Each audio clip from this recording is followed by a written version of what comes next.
Ya, halo, selamat malam. Anda kembali menyaksikan Insight dan kali ini kita akan berbincang mengenai hubungan bilateral Indonesia dengan Perancis.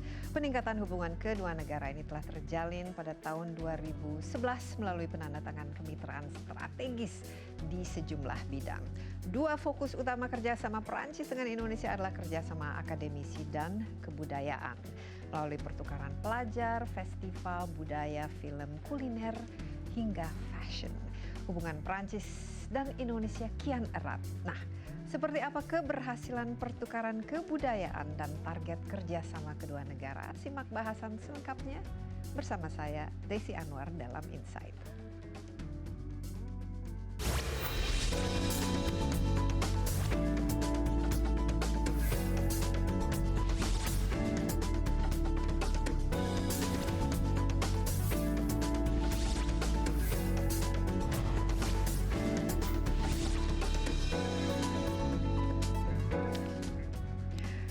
Ya, hubungan bilateral Indonesia-Prancis telah berlangsung sejak tahun 1950 dan saat ini Prancis merupakan investor terbesar keempat dari Uni Eropa bagi Indonesia. Nah, sejauh mana kerjasama Indonesia-Prancis telah berjalan, telah hadir di studio bersama saya Duta Besar Perancis untuk Indonesia, Corinne Brueze. Madame Brueze.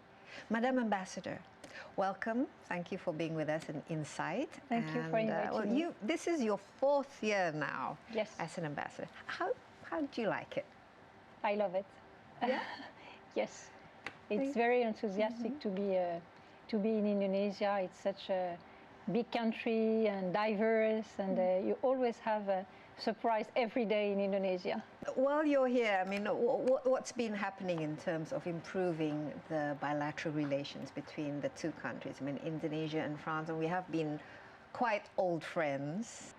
Do you have any particular targets when it comes to, you know, getting more businesses going and trade between the two countries, or are you just seeing how it goes along? No, in the 80s and the 90s, France was very present through its companies for infrastructure projects.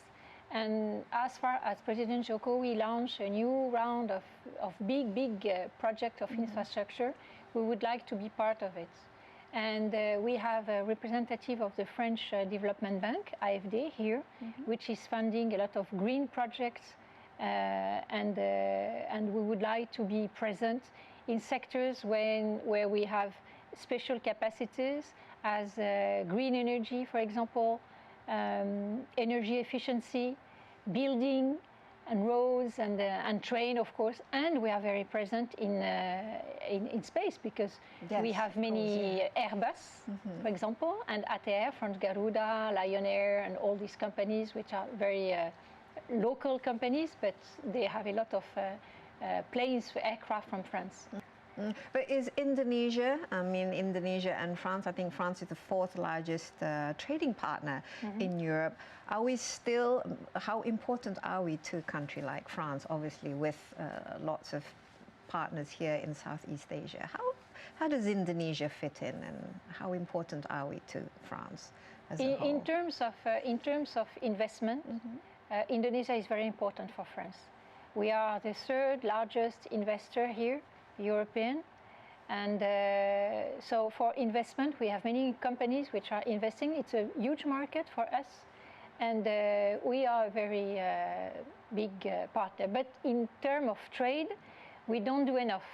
We don't do enough from France to Indonesia and from Indonesia to France. I think Indonesia has much more to export to France and to Europe, and I think that the discussions that we have as European now between Indonesia and Europe will help to build a new agreement for trade, and that will help exportation to go to Europe. Madame Brueze, actually I was in Paris at the end of last year attending the COP in France, the climate change conference, and of course, you know, in Indonesia is actually quite criticized because we're one of the largest emitters of, you know, greenhouse gases, especially because last year we had lots of fires from our forests. Now, what can Indonesia or France do, especially France being the host for last year's COP?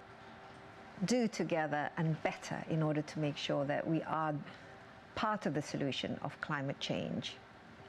As you said, Indonesia is one of the biggest emitter of greenhouse gases. But it's no use to blame people and countries. So we would prefer to cooperate with Indonesia. And that's what we are doing. I was talking about the French Development Bank, the AFD, and we are funding loans to Indonesia for efficiency, energy efficiency, green project, and renewable energy. We would like to support Indonesia in its project to build a new kind of energy, not based only on coal, for example, but on renewable energy, because you have here maritime power, you have solar power, so you have biomass, you have geothermal energy, so you have a huge potential of alternative energy, and we would like to support your president and your government in this field of cooperation, because it's the future of Indonesia. Are you getting good feedback? I mean, are they quite enthusiastic about the presence of the AFD here and all the projects that we can do together? Yes, of course. In mid of June, we have a very important meeting between our two ministries of energy. Maybe your Minister of Energy will go to France. And we try to build some new project of cooperation, not only in Java, Sumatra, and the biggest island, but also in the small island. Because one of the problems of Indonesia, talking about energy, is that you don't have a strong network to reach all these islands and to reach all these people. So we have solutions, and we would like to cooperate with Indonesia in this field. Okay, and the other thing, the other global problems that we're facing other than climate change, and maybe something that we can also work together, because we both experience the same thing, is terrorism. I mean, you know, Paris, of course, last November, and then Indonesia, in general, and also back in January, and recently in Brussels. Now, what can we do in order to just help solve the problem, help whether it's from the intelligence or the security aspect, and what can be done about this shared problem? First, what we should say is that it's a global threat. It's not only, as you mentioned, not only Europe, which is a target now.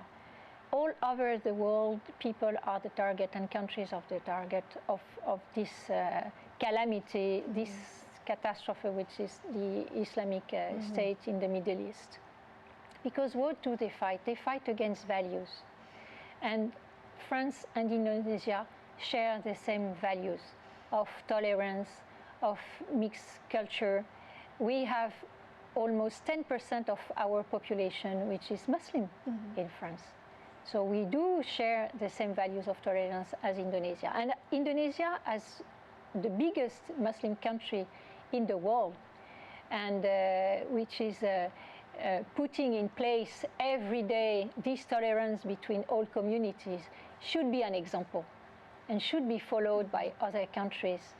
That's why we could cooperate not only on security issues and intelligence issues, but also in building a bridge between this young generation which is lost. I mean, they don't have any values anymore. That's why they seek a refugee in this kind of acts and of actions. But we should show, and we should show them that it's not life. The life is not only violence. So I think Indonesia has a great role to play on this aspect. Now, from where we're sitting, and you're here in Indonesia, what's happening in Europe and the European Union, I mean, it started with, the Greek economic crisis, and then the refugees, and now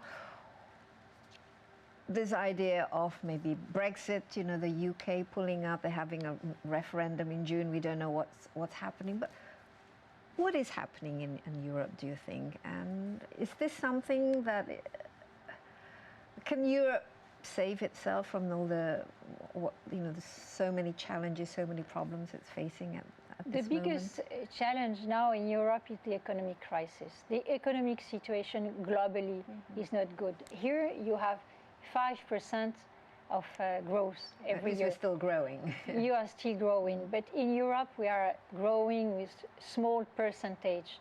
So that's the main problem in Europe, to gain again growth and economic development, because that's the economic problem is causes social problem, education problems, and the youth has no Unemployment, yeah. future. They go to university and then they don't have any employment. So that's the main issue all our government in Europe have to face. Are you optimistic about the future of European Union remaining a union? Yes, I think, I mean, we have to be optimistic, and it's not only a posture. Of course, if we are optimistic, I mean, I think we can get much more than if we are pessimistic, of course. But Because I see a lot of negativity, you know, with the growth of the right wings groups. Yes, but at the and same then, time, Germany saying this, France saying this, the UK saying this, and yes, but Italy. at the same time, you see a lot of solidarity, because in spite of all these problems, Europe remains Europe. When you still have one visa to go to Europe.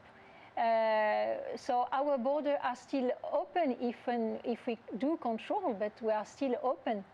So that shows the will of the people to live together, because they share the same values and they share the same future. And that's a very strong feeling among Europeans, to be Europeans, not Asian, not South American, not African, but to be European and to represent what is Europe, and Europe is peace for us. That's what that's the main topic. And then the main issue that we are working for is to maintain peace in Europe. Madam Ambassador, we take a little break, but we will continue.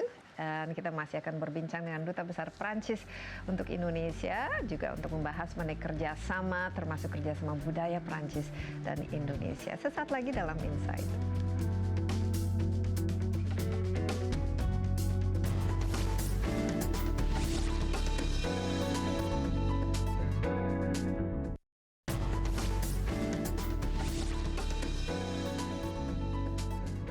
Masih dalam Insight, kerjasama kebudayaan menjadi salah satu poros utama hubungan Indonesia dengan Perancis.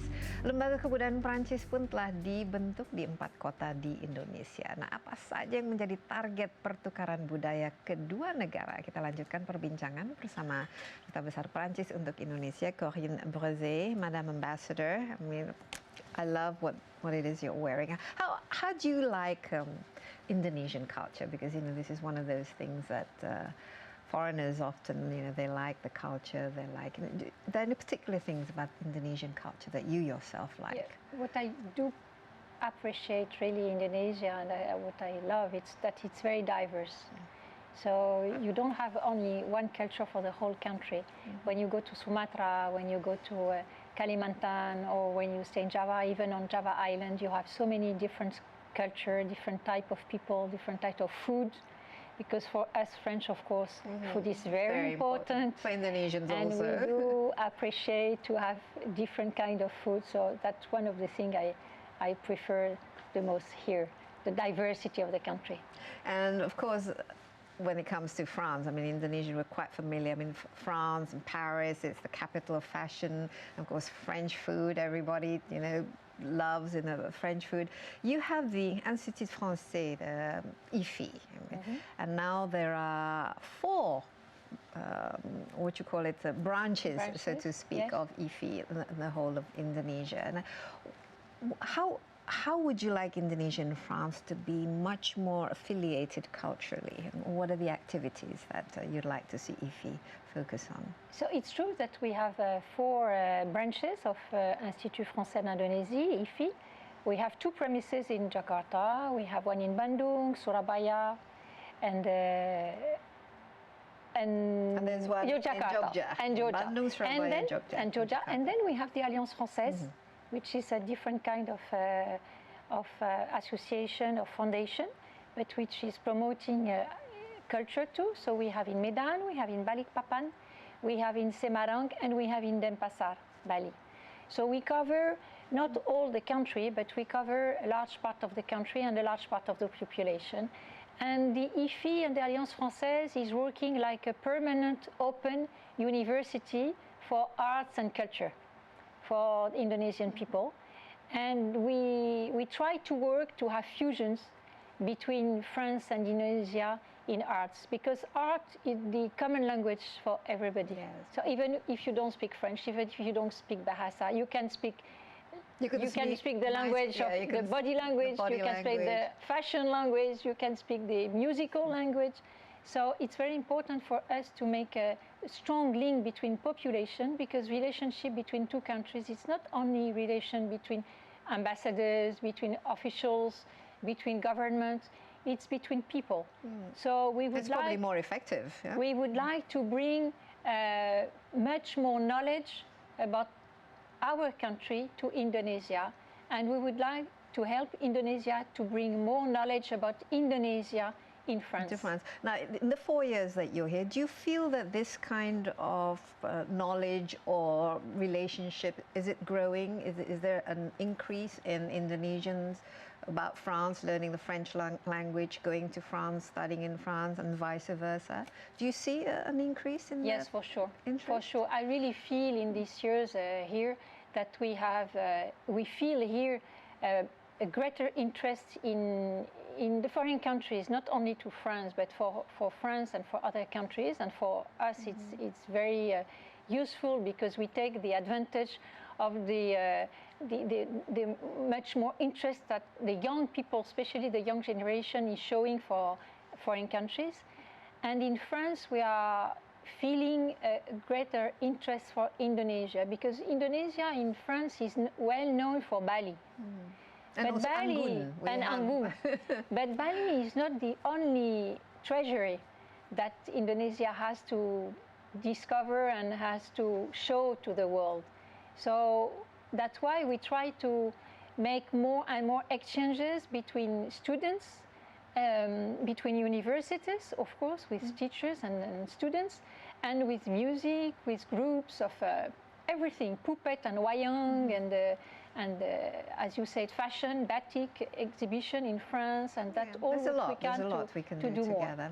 One of the activities that IFI has actually put on in Indonesia is the Good France 2016. Tell me a little bit about it, and what is it, what's the aim, and also how happy have you been with the result of Good France 2016? So Good de France, or Good France, is the second year of this event, which was created last year by Laurent Fabius, the former Minister of Foreign Affairs, and Alain Ducasse, who is the most famous chef in the world. Yes, my goodness. And it was to make the French gastronomy discovered all around the world, because French gastronomy has been a World Heritage by UNESCO in 2010.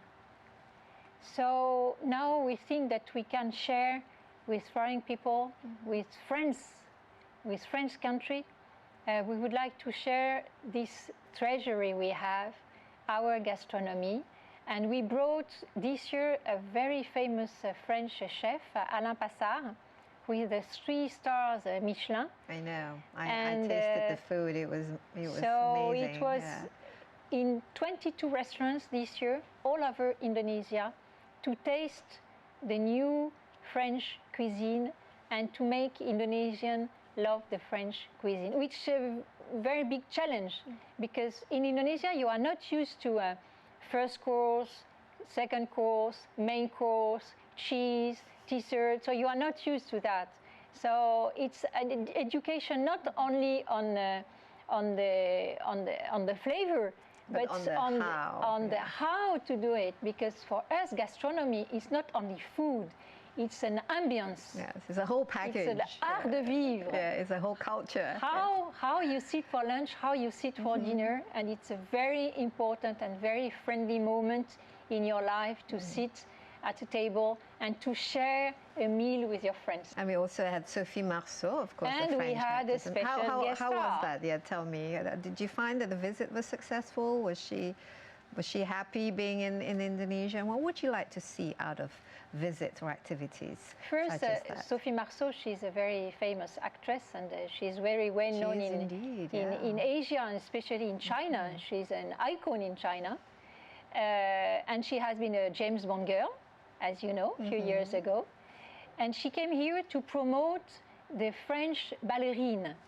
It's the light shoes for women, which are made in a very small and tiny French company in the countryside of France.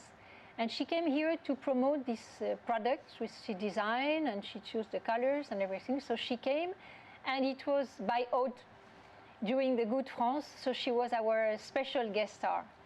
And we hope that the promotion she did with the Galerie Lafayette and all the promotion she did will help to know here and to make this savoir-faire and art de vivre much well known here. Very French. This very exquisite, high quality, and very unique, especially in this world of globalization. Everything's made in big factories and you don't know who makes them, and so on and so forth. So what other activities do you have in mind that you want to put together as a whole? We would like to promote some fields of cooperation between France and Indonesia to France. For example, in the cinema.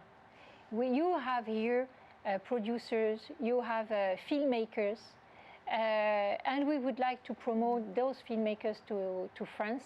You have one of your filmmaker who is invited to Festival de Cannes, the French famous Festival de Cannes.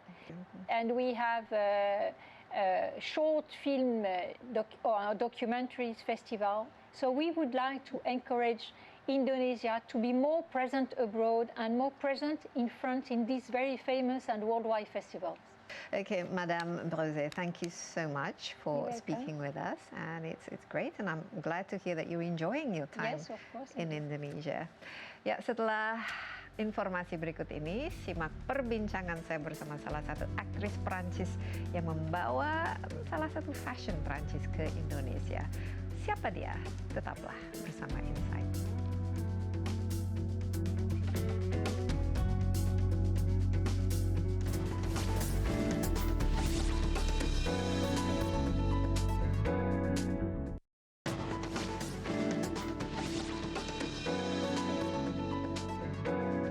Berkembangnya industri fashion dalam negeri membuat Indonesia dianggap menjadi salah satu pasar potensial. Inilah yang membuat aktris Hollywood asal Perancis Sophie Marceau merilis sepatu ala balerina untuk dipasarkan di Indonesia. Bertempat di salah satu gerai di sebuah pusat perbelanjaan di Jakarta Selatan ini, Sophie Marceau memamerkan produk sepatu miliknya. Selain Indonesia, sepatunya telah ia perkenalkan di negara-negara Asia, Eropa, dan Amerika. Yes, but you know, I'm French, and I think it's important to talk about what you know. I love batik. I have in my place, but I'm not a specialist. I'm not Indonesian, so I'm more like a collector. But I'm more easy to talk about things I know and to talk about my culture and about so. Thank you for the proposal, though. Kedatangan Sophie Marceau ke Indonesia sudah pasti dinanti oleh para penggemarnya. Setelah berbicara di depan media, aktris yang pernah membintangi salah satu film James Bond ini melayani para penggemarnya yang ingin mendapatkan tanda tangannya. Oh, sudah sejak lama, sejak film Labum, jadi itu tahun 80-an. Terus kan dia eksis terus ya, film-filmnya tuh banyak sekali yang saya ikuti, antara lain Diabolik, sampai terakhir tuh yang James Bond. Jadi beliau tuh eksis banget, saya memang sangat-sangat ngefans sama Sophie Marceau. Kunjungan aktris multitalenta ini tak luput dari andil Kedutaan Besar Perancis untuk Indonesia dan Timor Leste. Kehadiran Sophie diharapkan dapat mempererat hubungan baik antara Indonesia dan Perancis. Malam harinya Sophie Marceau menjadi tamu kehormatan dalam acara makan malam di salah satu hotel di kawasan Kuningan, Jakarta Selatan. Sosoknya yang ramah dan hangat memukau perhatian orang yang memandangnya. Selain dikenal sebagai aktris, perempuan berusia 50 tahun ini juga seorang sutradara film dan penulis buku. Arman Helmi, Jakarta. Ya, pertukaran budaya menjadi salah satu kekuatan kerjasama Indonesia-Perancis. Dan beberapa waktu lalu saya mendapat kesempatan berbincang bersama seorang aktris Perancis, Sophie Marceau. Bonjour, Sophie. Bonjour. Bienvenue à Merci Jakarta. beaucoup. I wish we can do the interview in French. Okay. Unfortunately, unfortunately, most of our audience, well, at least my producers, wouldn't be able to translate. Anyway, welcome to Jakarta. Thank you very much. And tell us, I mean, we're very happy to have you here, Yeah. obviously, but tell us about your visit, what are your plans, and what are you doing here, basically? Lots of things. I'm doing a little bit Asian tour.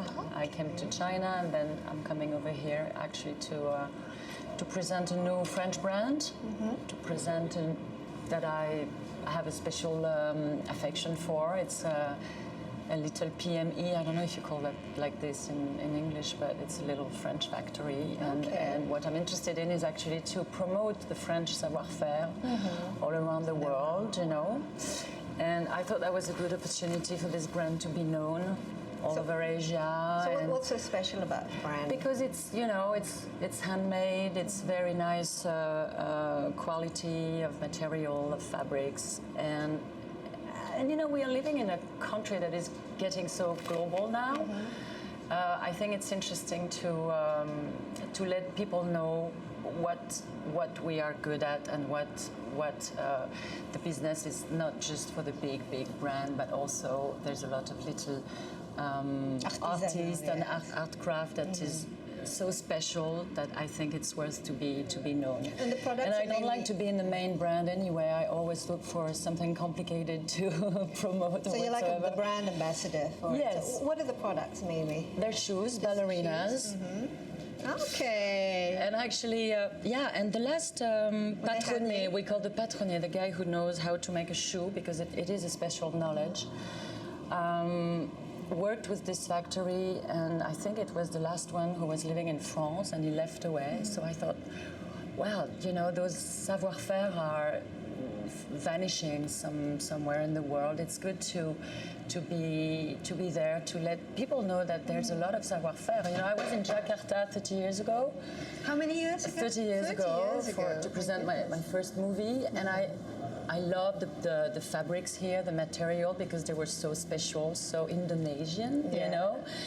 And that was nice to share that with you, to share that culture. So that's what I want to do. I want to bring some French stuff around here and try to let people know that. Okay, so that's exciting. So what are they made of, basically the materials? And are they totally fabrics, French, it's handmade, it's very comfortable, it's chic, and also very easy to wear every day. Okay, it's interesting because the French, I mean, they're very well known for their, you know, brands, their fashion brand, and for very good handmade things. I mean, we won't name some of the brands, but do you feel that this is something you have to do now because you know, things are not made in France anymore, but they're made in somewhere else, and then it's affecting the French, the skills and the artists? Yeah, definitely, definitely. I think we are multicultural, global citizen. So it's good to have a wide spectrum of what's going on in the world and to choose what's the best, you know.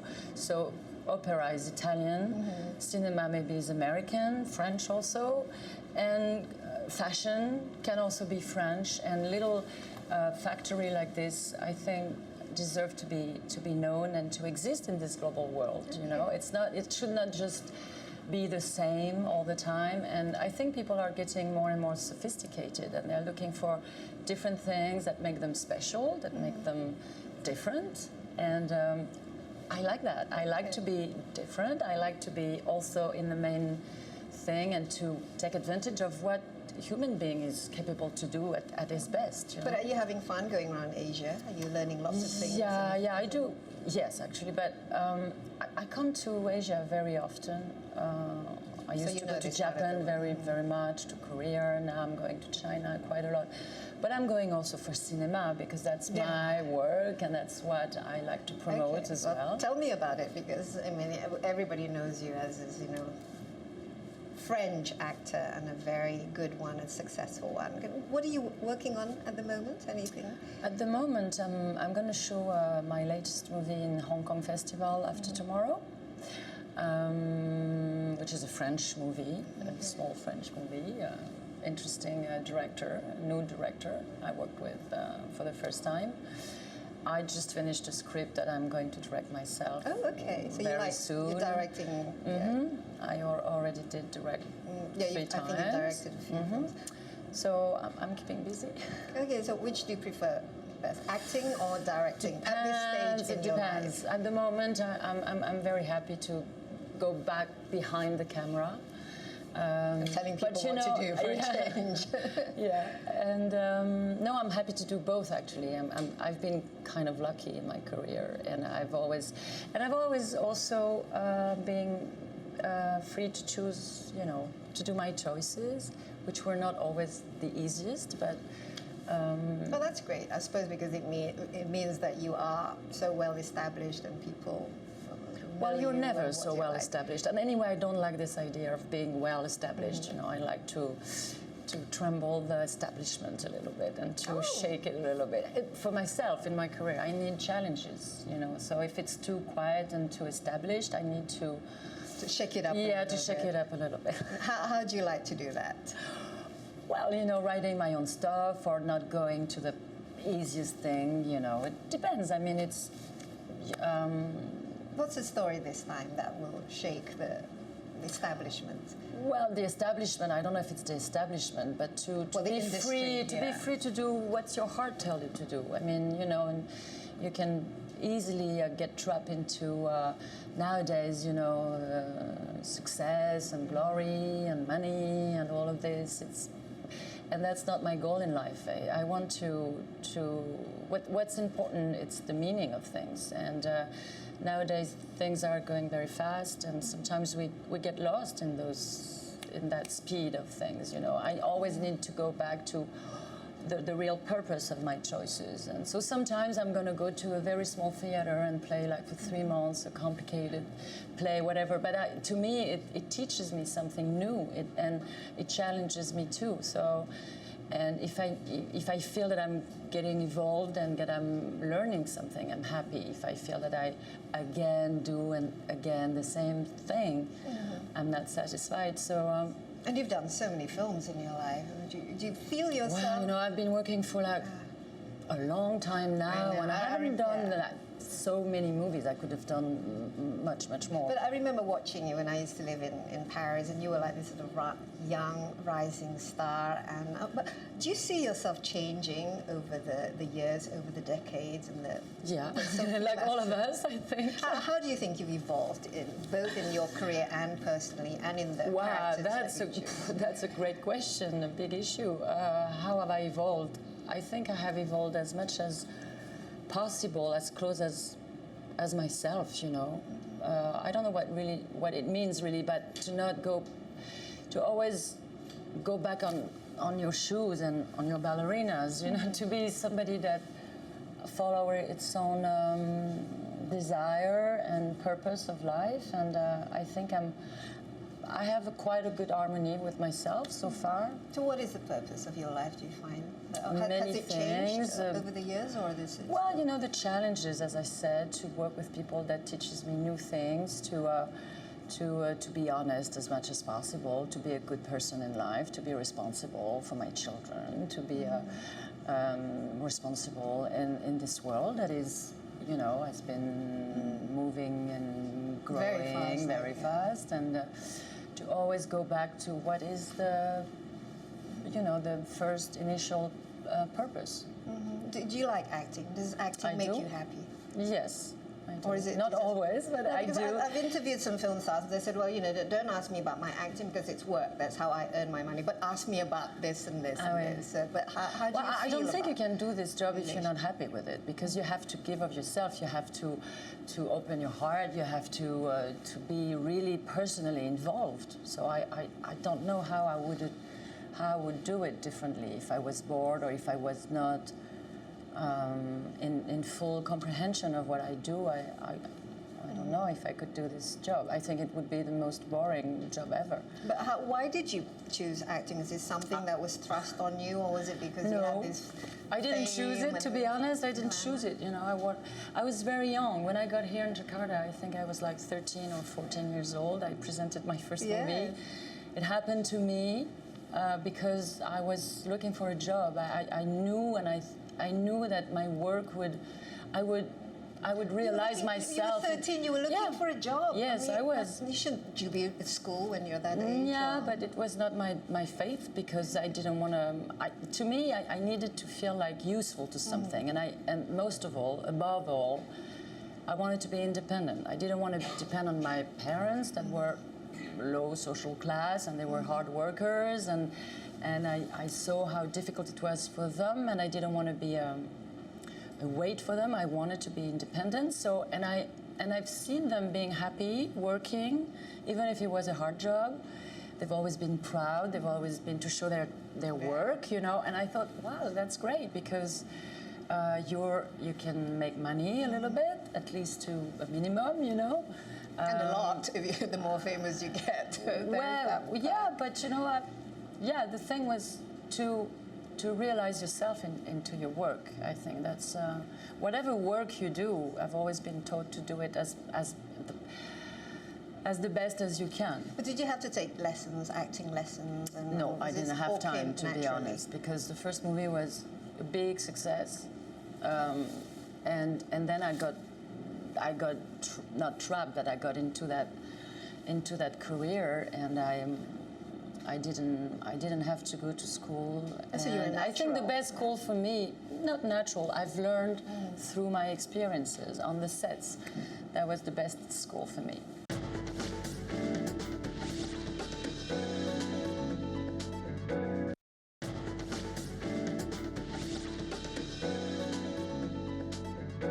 Most of your films are French films, but I know you've been in like the James Bond, and then you have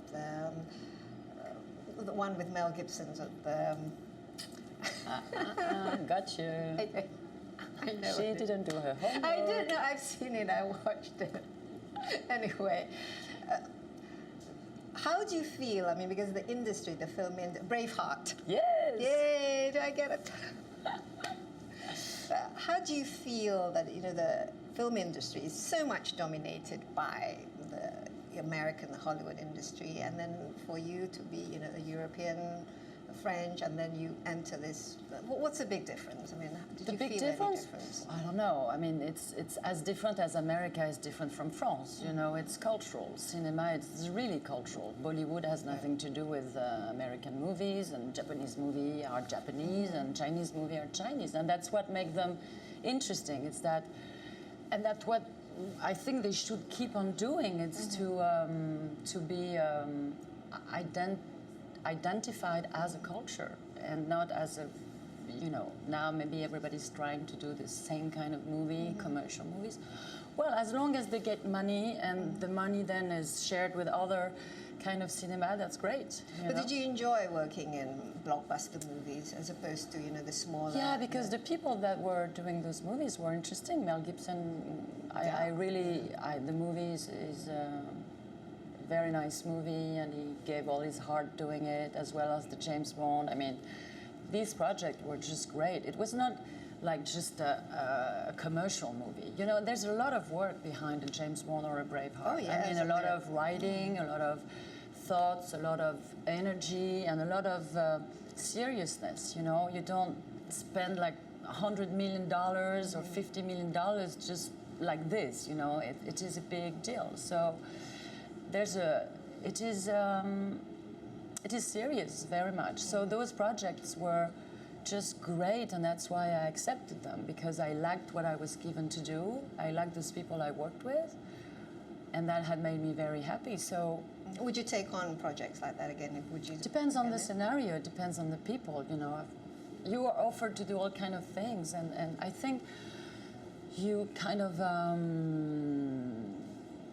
write your life with your choices. Everything is a choice in life. So, what characters do you like playing best?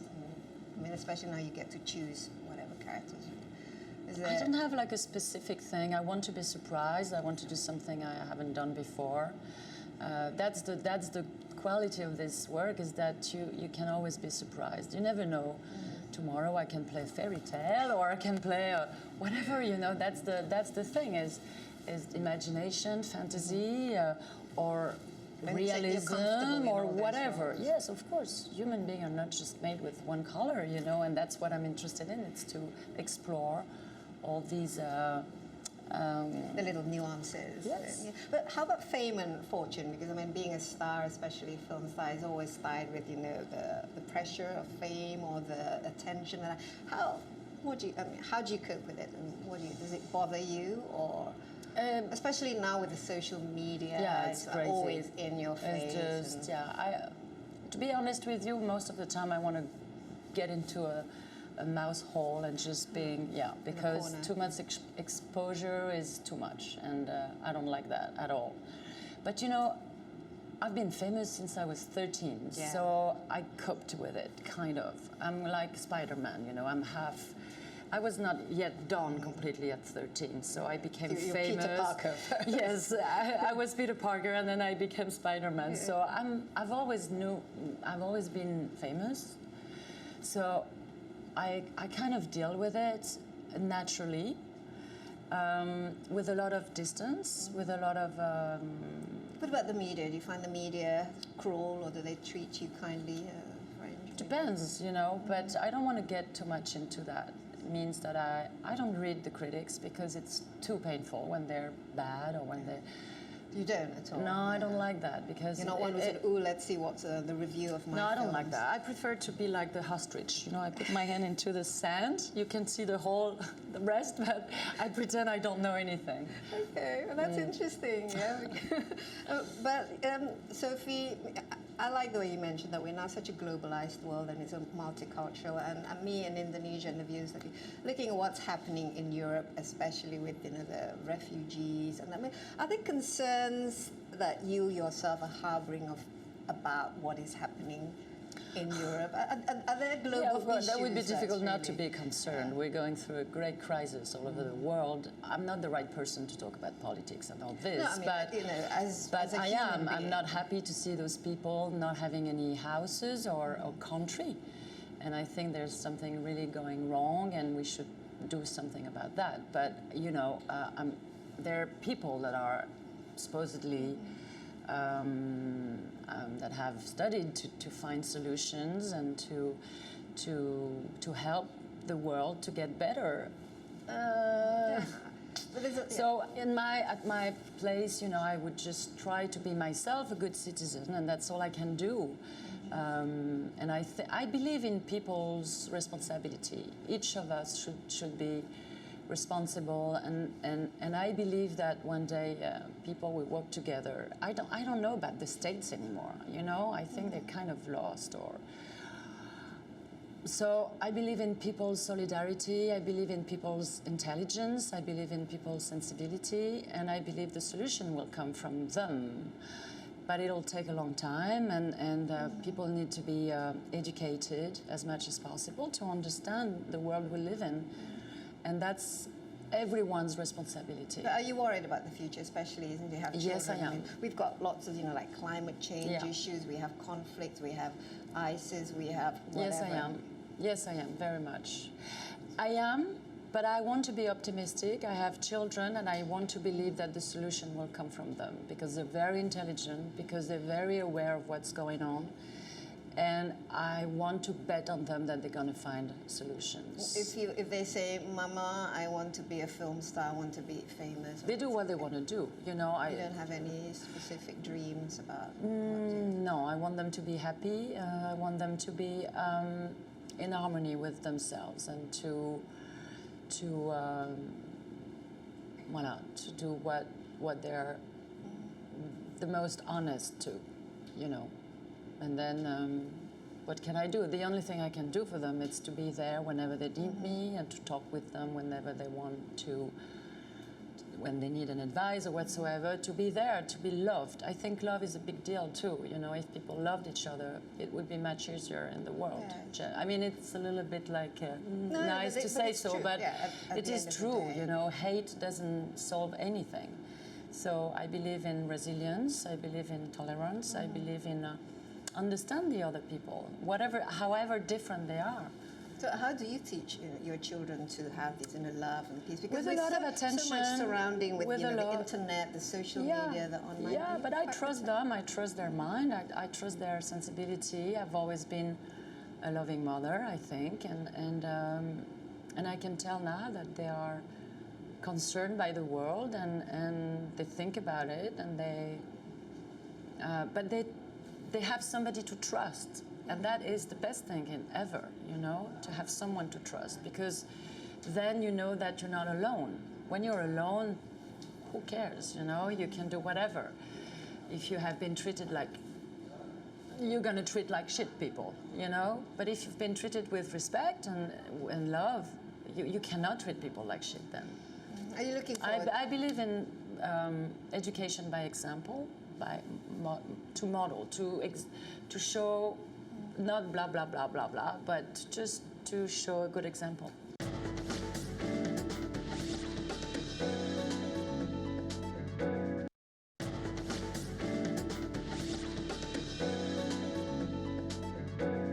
Are you worried about what's the future look like, you know, for you? I'm going to tell you.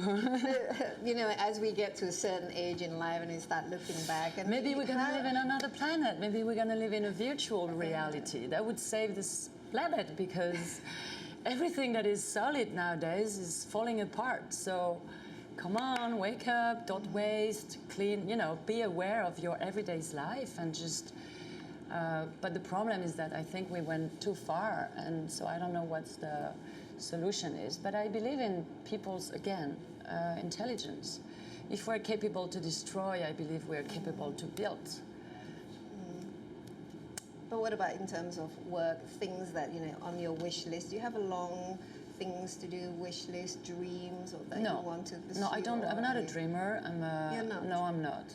I'm not. I You're just do. I don't know. I don't dream. I believe. I try to do things with my very little area, you know. But I believe that if people do things together, I believe that. Pierre Teilhard de Chardin, which is a great philosopher, says that the evolutive future for men would only happen if men work together, all together. Collaborate, yeah. But, so you live more or less in the present, in your, or would you say it is focusing? I don't know. Why? Maybe, yeah. But, you know, time... Would you reflect on your life now that... Yes, very much. What do you say about your life so far? Oh my God. My life is, you know, it's still going on. I have a lot of things to do still, to understand and to... What are the big life lessons that you learned that really shaped you, who you are at the moment? And well, to be as clear as possible, to be honest, to say the truth, to not lie to people, to be kind to people. To not let your life driven by things that you disagree with, you know, in a way that it doesn't disturb the main harmony, you know. You have to follow your... the best way to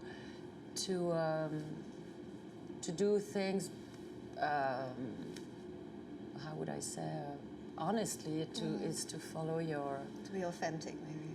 What? Yeah. Well, do you have fears? I mean, do you have things that keep you up at night? Oui, like giving a speech on a stage, having an interview. Yes, of course. Remember when you went, when you came to Indonesia 30 years ago, did you bring any souvenirs with you that you from remembered? back to Paris? Yeah, from back here, to yes, Paris. a lot of batik and ikat fabrics. It's beautiful. I like art craft. I like art in general. I know you have great artists here, painters, and I won't have time to see any of them. I regret it. It could be something that but it's good to share this, and you know, the French embassy works a lot in sharing cultural events there and there, and I think that makes the world better. Art makes the world better, definitely. Yeah, and it certainly brings us closer. Yes, Yeah, to okay. something more abstractive and then less interested. Okay, well, I hope you have fun in this part of the world. But do you feel that you're in a foreign land when you're visiting this part of the world? Do you feel, or? Yes and no. I feel in a foreign because I'm far from my people and my family. But I'd say that everywhere I go, I feel like I have ancestors, and because there's always something you understand, even if I don't speak Indonesian. I will understand people. I will share some food. I will laugh. I will look at something that we're all human. We are not made differently. So we can communicate, definitely. I hope you have time to enjoy our food and do lots of shopping and bring nice things back, and maybe an inspiration for the ballerina shoes, like maybe a batik or batik. Yeah, definitely. type. I'm sure. Yeah, it's good to match. I would love to see a beautiful woman with a sari and those shoes, because I'm sure they would match. You can match things together, whatever the difference is. Okay, Sophie, merci. It's been so Merci lovely beaucoup. talking to you, and I do hope you enjoy your stay. And your next film is called? Tollarde means Tollarde. it's called jailbird in English. And it's going to come out when? In September. This September. This September in France, and it's going to be shown in Hong Kong in a couple of days now. Okay, and I hope it will be shown also in Yes, I hope to. I'll certainly want to watch it. Okay, again, thank you so much. Thank you very much. Merci. Merci. Selain bidang politik, ekonomi, dan keamanan, kerjasama di bidang budaya diharapkan semakin memperkuat hubungan Indonesia-Perancis. Karena hubungan kedua negara itu tidak hanya melibatkan jajaran kepala negara ataupun kalangan pemerintah, namun juga kedekatan antara masyarakat di kedua negara yang terjalin biasanya melalui pertukaran budaya. Saksikan kembali Insight besok bersama saya, Desi Anwar. Terima kasih dan sampai jumpa. Bye-bye.